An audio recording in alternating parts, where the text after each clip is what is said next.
Welcome to Adventure, an e-commerce podcast that isn't just about numbers and profits. It's about the visionaries who have left an indelible mark on the e-commerce landscape. Joining us today is Oleg, and I'm probably going to mispronounce your name, Zaidiner? Zaidiner, yeah. Zaidiner. You almost did it well, yeah. Awesome.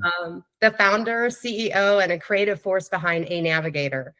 Oleg embarked on an entrepreneurial journey driven by his passion for unraveling intricate data and fostering growth. So welcome, Oleg. Thank you. Thank you for having me here. Always enjoy talking to you. So after reading your impressive bio, and I learned that you're fluent in Russian, English, Hebrew, and you can also speak Lithuanian, Ukrainian, Yes. Spanish. You're active in water sports, martial arts, music, motorcycles. So I can tell right away that you are a fan of lifelong learning and really living life to its fullest. So I'm curious what inspired you to venture into the world of e-commerce, and talk to us about some of the moments that challenged you, or what obstacles you faced sort of along the way and how you overcame those. Yeah. Yeah, sometimes people talk about my journey. It's like, yeah, really, it sounds cool. Yeah. So, yeah, my story, how I get to e-commerce is I think it's quite funny. I sold my previous startup. It was in hospitality business, venture capital, IT. It was, a very high scale. And we exited. It was a very nice experience. And I decided no more computers, no more software. And I was literally walking on the beach here in Thailand and asking people that do kite surfing with me, like, what do you do for living? How you spend all the day on the beach and not in the office with a computer. And one guy gave me the idea, yeah, I sell some kitchen stuff on Amazon. I was like, really? And what's the numbers? And he told me the numbers. Okay. I never did any e-commerce before. I'm a computer science guy, right? And so I started a private label brand on Amazon. It was back in 2015. It was super easy back then. And eventually I sold this brand. I developed market analytics software, and then sold it again. And now this is what we do in aNavigator. So yeah, it was. You make it sound like it was just a piece of cake. Oh, you just decided to become a private label seller on Amazon and then started your own company. That it couldn't have been that easy, right? I open you a secret. Back then, it was really easy. It Compared to today, if I was doing the same mistake I did back then, today, I have zero chance of success. Absolutely. But zero. back then, yes, yeah. I mean, it's pretty saturated. I mean, now, and so many changes have taken place over the years. It's definitely not the Wild West kind of like it was back in the day when you could take $300 and become a seller on Amazon. But I think we spent about, with my partner, like 50K each. And then we get to 7-figure in almost a year, right? But it was still good numbers, but yeah, that is very, very impressive. Okay, so according to my research, in 2023, the Nordic e-commerce industry was worth over $40 billion. And by 2027, it's forecast to reach nearly $56 billion. So in your opinion, what's fueling the growth in this region, and how can sellers take advantage of this? I believe that e-commerce is getting more and more, especially the COVID times that give us a push, and then we get some slowdown. But it's moving, and people have a mobile first experience, amazing mobile first experience nowadays. You don't need to do this complicated. And I think the main driver of growth today is, again, we compare to 2015, it was marketplaces. It was relatively new thing. But today, I think the main growth is influencers. Is this influencers economy, or the TikTok? I don't know if it will be banned, not, or like YouTube probably will stay forever, or Instagram, or others. So I think the people living in different kind of paradigm. So I follow some people on internet for my subjects that I trust, I believe, and whatever they suggest, I just buy. So it's like, it's not search marketplace kind of experience. And this is where most of the profit today. Again, if we take a look on the marketplaces, in most of our clients, the margin is much less than it was 5 years ago, right? Maybe some big brands, they still keep big margin on Amazon, but 20%, I mean, what would you say is like an average? again, it depends on the product category. So it's no like 5% or 10%, but I remember back then it was for big brands, other channels like retail, it was, for example, 10%. And on Amazon, you can get 25, 30. Or if it was on retail, 5%, so you get 15 on Amazon. But nowadays, it's more or less on the same level. So like whatever margin you get from other channels, this is the maximum you can get on Amazon. But if you work on this influencers channels, you still can get much bigger margin. Well, it's interesting. That's a great segue into another question I had. I was going to bring up TikTok because that's really hot in the news right now. And you mentioned, the pandemic and influencers, some of these outside forces that are really shaping the e-commerce, kind of landscape. TikTok coming under fire recently. So how do you sort of see that evolving in terms of, customer engagement, conversion strategies, and even really just trends for the future as far as, kind of social selling? Do you think that we're going to take a turn with this TikTok news, or? But I think TikTok is just one of the players, right? If it will disappear from US tomorrow, Oh, nothing will change much, but the idea of all this viral influencer stuff will remain. I believe you can get more or less same experience as you get in TikTok. You can get from YouTube, they call it shorts, right? And or Instagram videos. So it's not unique, right? They created very viral, very addictive algorithm, I believe. But the trend will remain, and it's growing, right? And today, for most of our clients, we provide some services with bringing influencers, TikTok, especially YouTube as well, and then you can play Amazon game differently.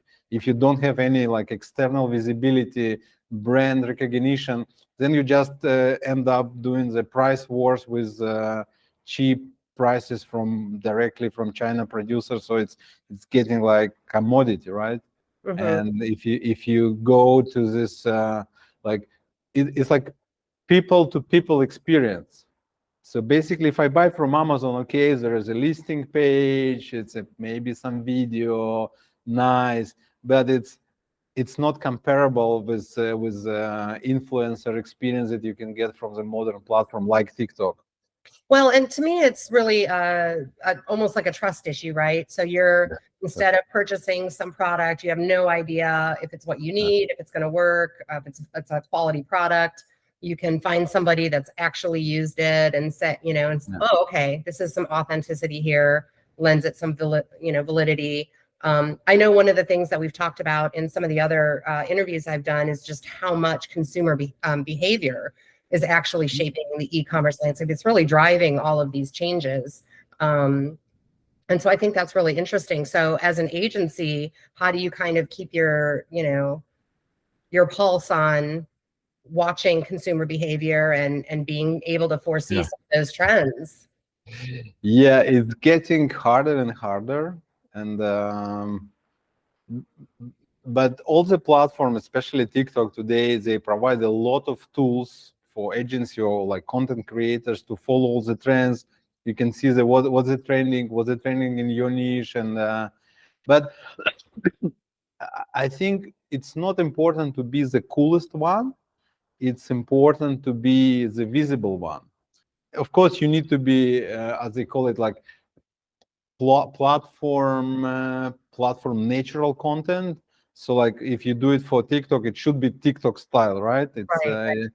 but you don't have to be the coolest, the most creative. At least from our experience, if you generate like hundreds of thousands views, you generate business. You can be super creative, and so it's more numbers game, at least from our experience. Yeah, some of the things I think we've talked about that definitely are important are, as I said, authenticity. So, as an influencer, I think you should be true to your own style. You don't want to come across as really just pushing the product for the sake of pushing the product. I think it needs to fit, who you are. But attention spans are so short. We've kind of delved into this behavior where we only give something about 20 seconds. So that's a fine line to kind of walk. Yeah, again, it's getting like much out of the Amazon classical like Amazon game, but what we're doing today, so we can send people from the influencer like TikTok to the TikTok shop or to Amazon. So people sometimes they trust more Amazon as a fulfillment channel. They used to, they trust it, but TikTok shop is more impulsive buy thing.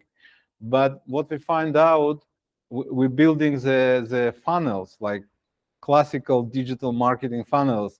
Click something, get some downloadable ebook, email sequence, just remarketing on other platforms, including DSP as well. So it's much harder to do the like one-click conversion from TikTok video to buy. Like this is what most of our Amazon clients used to, right? The performance of Amazon ads, it should be like echoes, whatever, and you need to build the funnels. And also we use a lot of ChatGPT AI with brainstorming the ideas, the influencers, what the audience, what they're doing on the last video, so how to approach them so they will be interested, how give them the brief so they will create the content authentic enough in their style, but exactly what we need for the brand.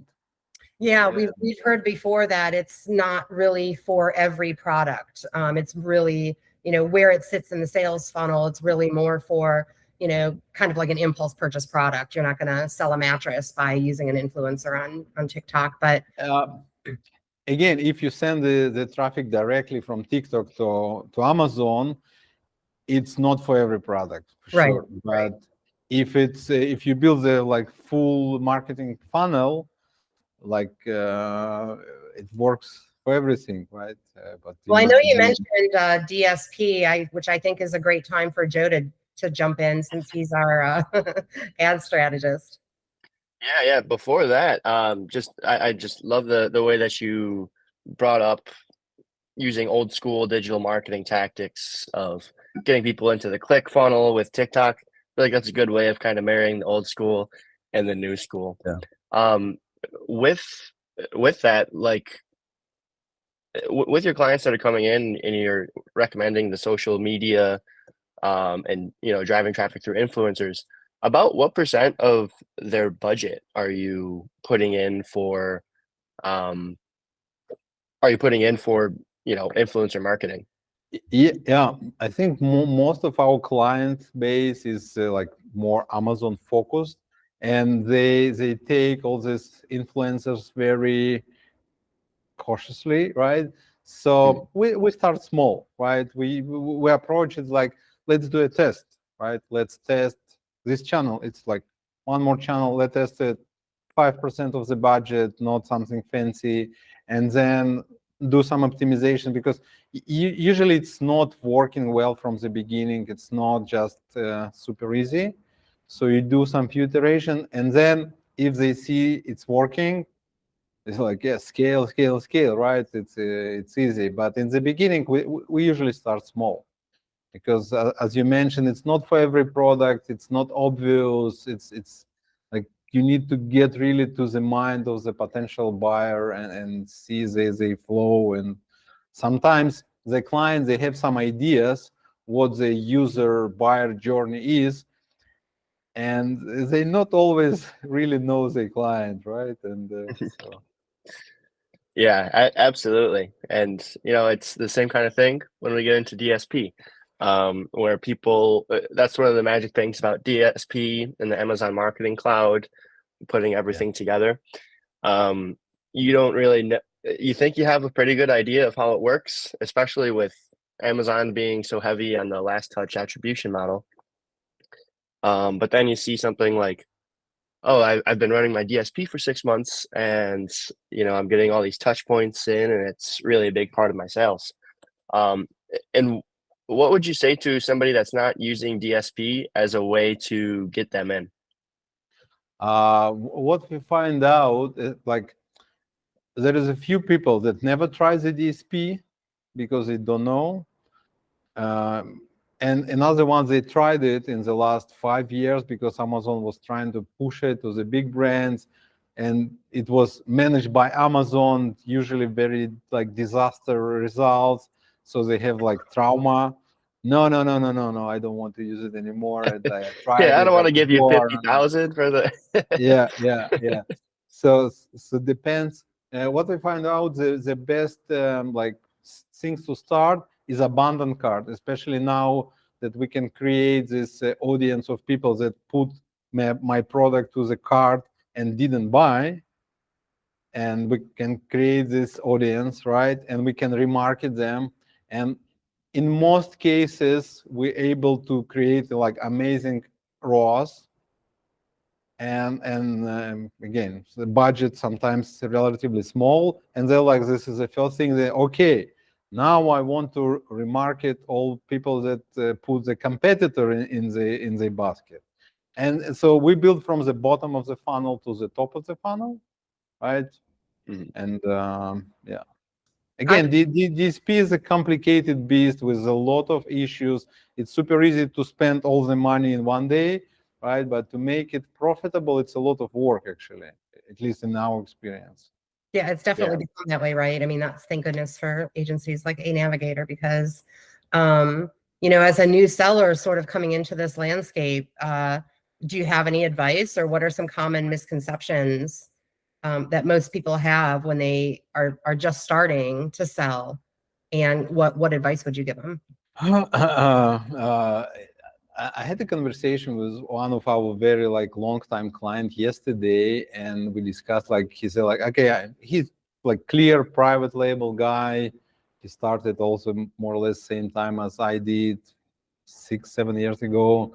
And he said, okay, I'm going to sell all my brands this year because the risk is going high and I don't want to launch anything new. And he has some experience, right, doing it, because it's tough, right?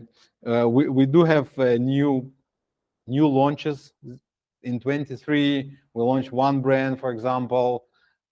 It was, I think, lost 10,000 for almost 9 months.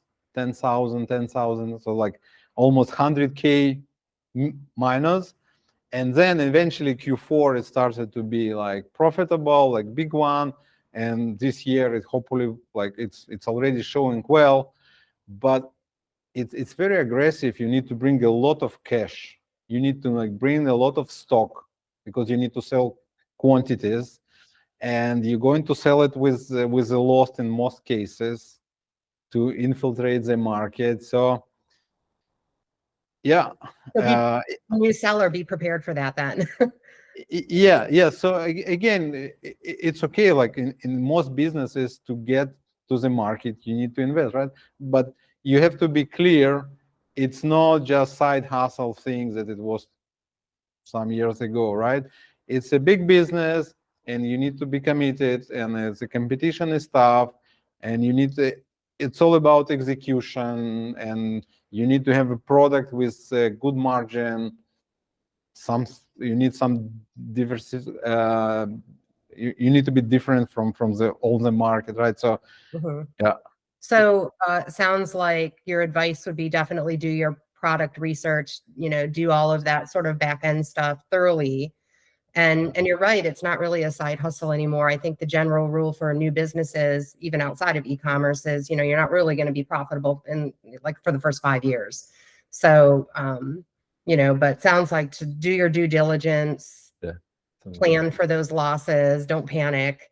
One other Do you important thing. find that any of like the newer markets are easier to get into than, like obviously breaking into the United States is super competitive, but maybe if you're getting into Australia, I don't know if you have experience with clients going into a new Amazon marketplace. Yeah, definitely. We have some clients, we suggest them start with Europe if they Europe-based, because if you're not from Europe, you need to do all the VAT, all the registration. It's another problem. But the difference, the smaller markets, the less competition, but the much less traffic, right? In Smaller US, piece of pie. you have like huge traffic. So ideally, I have like two main rules. Rule number one, it should be a lot of traffic. So people try to create some very niche product, something specific. It's not. Amazon is a mass market. They like, especially they now introduce this low stock fees. What's the name of the thing? It's fun. Like I still trying to digest it. They want to kill all the small brands, right? They want to work with only the big ones, right? And they don't want to keep the logistic I don't know, right? So you need to find the product that is really mass, and you need to be high margin. So you need to buy it and sell. So then you can invest all this margin to your marketing and scaling, right? And rule number three, you need experience. So you need to find the right agencies. They know how to do it, or other ways you will do all the mistake, for example, that I did 7 years ago, and you will be probably very disappointed. So we'll just refer them all to you for personalized coaching, since you've been there, done that. Yeah, there are some people definitely we have some experience, and yeah. Well, that's awesome. So I know your company really is based on data, right? Everything that you do is data driven. Are there any certain data points that as a seller they really should just be focused on, or there's just so much out there right now, and we're also battling, about data privacy. So what are some of the issues that you face just, kind of getting access to the data that you need to assist your customers? There is a lot of tools, BidX one of them, or some others, right? I think the problem today on Amazon, especially with relatively like less experienced sellers or brands, it's like we have too much food, we have too much media, and we have too much data, right? And I even have a framework, maybe I can share with you one day. I don't have it. Like on every stage of the product, there is 3-4 most important KPIs that you should focus, right? When you start a new product, it's all about conversion. Did you able to make some conversion? Yes or no? Before you get your conversion, you need to make reviews, find the right price, work on your listing. Anything else, A cost, T cost, doesn't matter, right? Conversion on the first stage. Then you need to start understanding the scale on the main keyword, what you get cost per order from advertisement on the main keyword. Again, and then when you get to the scale level, it's starting to be takeos. And when you're fighting for bestseller, it's also you're focusing on BSR. So like we have it like 5 stages structure, and every stage of every product, it's different KPIs. Then you can be focused and efficient, because if you have too much data, you can usually get lost, right? Yeah, definitely. And I think one of the most difficult things for sellers is, like you said, there is so much data available. So not only kind of just sorting through all of that, but translating all of that data into action strategies. I think that's the most challenging part. Is I can look at this spreadsheet all day long, but what does it actually mean for what I need to do next with my product? Yeah, absolutely. Like as a data scientist, it's all about finding the right actionable insights, right? I can enjoy playing with 100-column spreadsheet or SQL queries and so on, but okay, what is the next steps, right? What can we do? Right. So you're like a human relational database is what you are. Translating all of that information. Yeah, we try to build very like processized things. So like we create dashboard for every stage, and we do kind of the daily checks. So some products we every day check the conversion, another we check the BSR of the competitors that trying to catch upon us, and build very specific dashboards and processes for every product. Depends on the stage and market.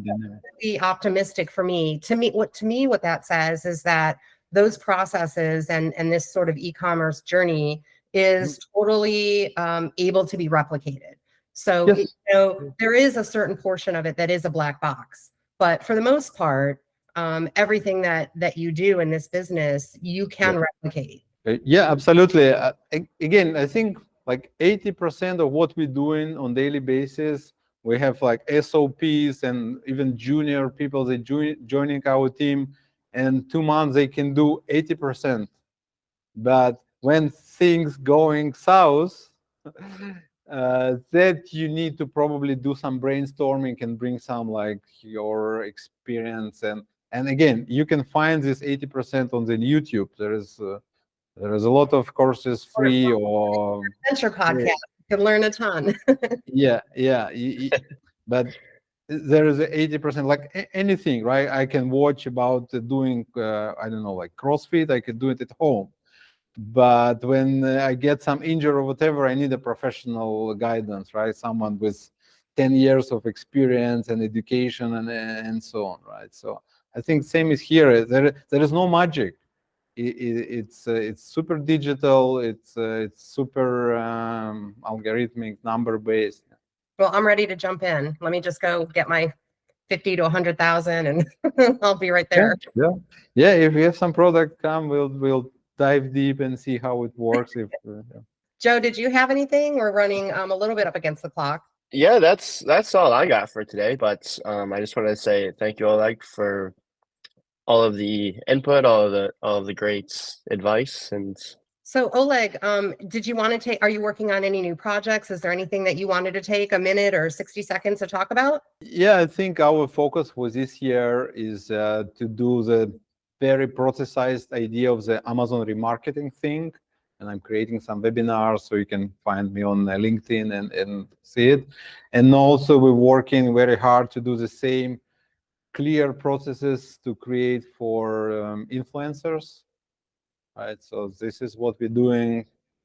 And if someone wants to talk about it, I always like to talk because it's learning, right? As you mentioned, I'm not know everything. I'm always learning and things changing and like, yeah. We just had David Katz on a few weeks ago with Archer Affiliates, and that's what they do is they work with a huge network of influencers, and that was a little bit of a new space for me. So I learned a ton, and I think a lot of sellers out there could benefit from it, but there are certain blockers for them just to kind of take that leap, and because they just don't even know where to go, who to find, how to get started. So I think that's really going to be something in the coming year that a lot of sellers are going to be flocking to. So we'll make sure that we put your website in our show notes so that, if anybody has any questions, they can reach out to you. And then one last thing, because we are the Adventure Podcast, we always ask everybody, what's the most adventurous thing that you've done in life? In life, wow, interesting question. I have so many, so I don't know which one to bring. After reading your bio, I can imagine. So I think the biggest adventure was, I tried to make it short story. Right. It was January 1st, I think 5-6 years ago, 8 in the morning, I go kite surfing, and I went quite deep alone with like most people, they hangover after the like New Year stuff. And then my ropes cut and everything flopped down. So I need to swim, and it's like maybe 3 kilometers swim or something. Like I'm not sure I physically can make it, in huge waves. And at some point I feel like, okay, just it's probably my last day of my life. So I saw all the movies, what's going on, and I drop all the equipment and then just relax and swim, and you see I'm alive, I'm back. So I think it's one of That may be the best Yeah. answer we've and I yeah, was quiet during your story because my jaw was on the floor. I can't believe that you went through that. Wow. So you can survive anything. it's extreme sport, right? So sometimes it gets very extreme. We've That is- been waiting for that answer. Our logo there, that's actually your kite surfing kite right there with Yeah, the it's cut cool. ropes. Well, you're going to be on your own on that one. That is not ever something I would ever do in a million years. So you must be pretty comfortable with taking risks, Fun way to start off the new year, though. right? Yeah. Well, we thoroughly enjoyed having you as a guest. Thank you so much for your time. Everybody subscribe to Adventure for more thought-provoking interviews, and take care. Yeah, thank you. Thank you. My pleasure. Take care.